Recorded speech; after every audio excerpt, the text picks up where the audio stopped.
Resumo para aulas. Vamos à entrevista. Vladimirovich, presidente da Bielorrússia. Agradeço a você e aos seus colegas por estarem aqui hoje. Praticamente toda a liderança da Federação Russa. Tivemos uma reunião muito produtiva do Conselho de Estado Superior. Mas, se você permitir, em relação ao clima amigável que se estabeleceu entre nós, como seu porta-voz corretamente disse, gostaria de levantar mais uma questão. Eu não a mencionei na reunião, mas, sendo franco, não escondo isso, pois já falei sobre isso em Astana. A questão é muito séria. Melhor que seja abordada abertamente do que depois surjam diferentes abordagens conspiratórias sobre esse problema. Nos limites, especialmente da parte da Polônia e da Lituânia, avaliamos isso como um perigo ainda maior do que da parte da Ucrânia em guerra. Já em 15 quilômetros, tropas estão sendo posicionadas perto da fronteira, e não apenas poloneses e lituanos, mas também forças da OTAN de outros estados, incluindo a Alemanha. Ou seja, a situação é muito tensa. A Polônia está gastando enormes recursos para armar seu exército. Mas se eles querem viver em paz conosco, como afirmam, por que então gastar bilhões de dólares em armamentos? Isso nos preocupa muito e já representa uma ameaça para nosso agrupamento conjunto das Forças Armadas, sobre o qual vocês falaram hoje. Em minha fala em Astana, eu, naturalmente, não consultei você, mas transformei isso em uma piada.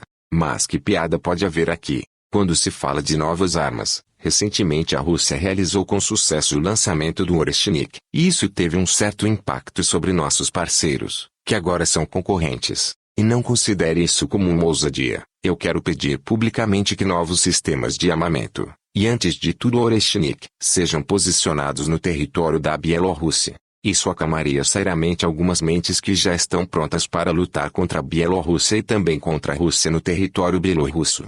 Na concepção de segurança nacional que você recentemente assinou e que hoje adotamos para o Estado da União, temos, e não estou apenas brincando, certos locais onde podemos posicionar essa arma, com a única condição de que os alvos para essa arma sejam determinados pela liderança militar e política da Bielorrússia. Mas, por enquanto, que vocês nos ensinem a usar essa arma. Se isso for feito, que especialistas da Federação Russa operem e mantenham os objetivos com as ogivas do Oreshnik. Vocês sabem como fazer isso. Vocês demonstraram recentemente que isso fortaleceria significativamente a defesa de nossa aliança, e principalmente da Bielorrússia. Território. Eu realmente pediria que você pensasse e concordasse com meu pedido.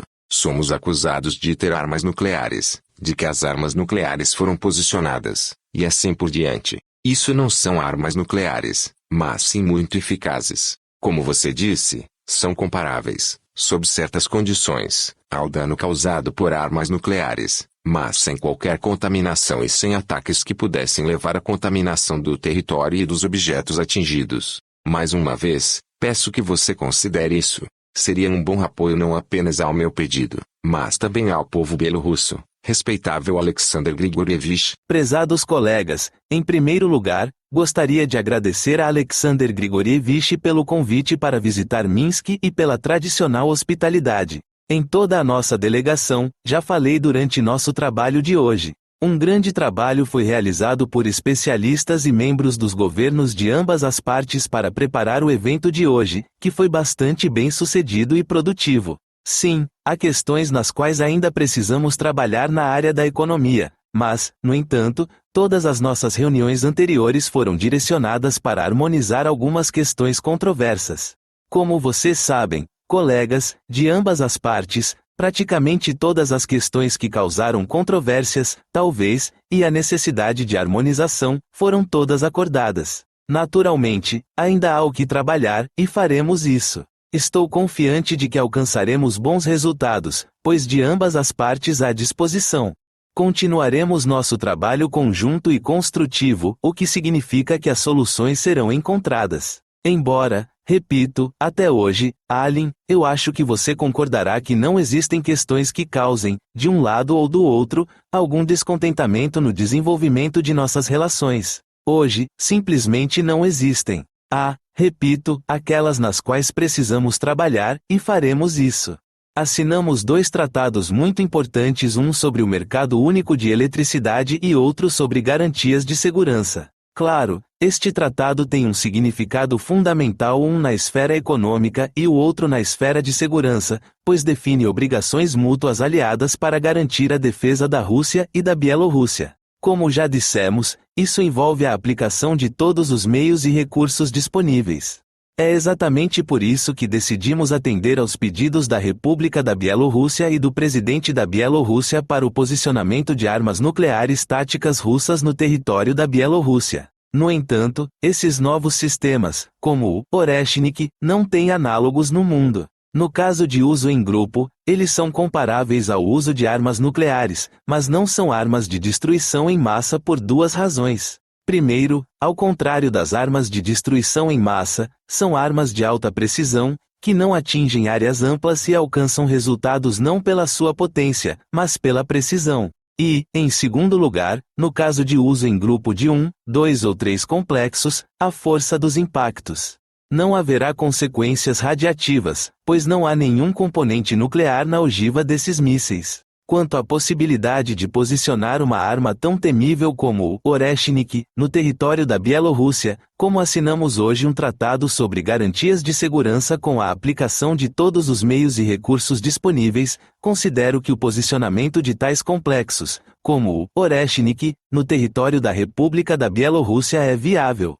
Em segundo lugar, isso se tornará possível, acredito, na segunda metade do próximo ano, à medida que aumentarmos a produção desses complexos em série na Rússia e à medida que esses sistemas de mísseis forem incorporados às Forças Armadas Russas de designação estratégica. E, claro, há questões técnicas que devem ser resolvidas pelos especialistas, especificamente a definição da distância mínima considerando as prioridades de segurança da República da Bielorrússia. Aqui, os especialistas devem trabalhar, mas acredito que tais possibilidades existem, considerando que isso exigirá investimentos mínimos. Refiro-me ao fato de que na Bielorrússia restam certas capacidades de infraestrutura desde a época da União. Portanto, o posicionamento de tais complexos na Bielorrússia estará relacionado a custos mínimos para a preparação da infraestrutura. E, naturalmente, apesar de eles integrarem o complexo das forças de mísseis estratégicos da Rússia, ainda assim, a determinação dos alvos na território. Isso ficará sob a responsabilidade da liderança militar e política da República da Bielorrússia. Isso é óbvio. Assim, discutiremos tudo isso em um regime de trabalho. Posso apenas dizer imediatamente que os especialistas entendem bem que quanto menor a distância, maior a potência da ogiva. Falaremos mais sobre os detalhes técnicos. Obrigado. Agradeço, Vladimirovich, estou muito satisfeito com a resposta. A segunda metade do próximo ano, sim, a segunda metade. Obrigado.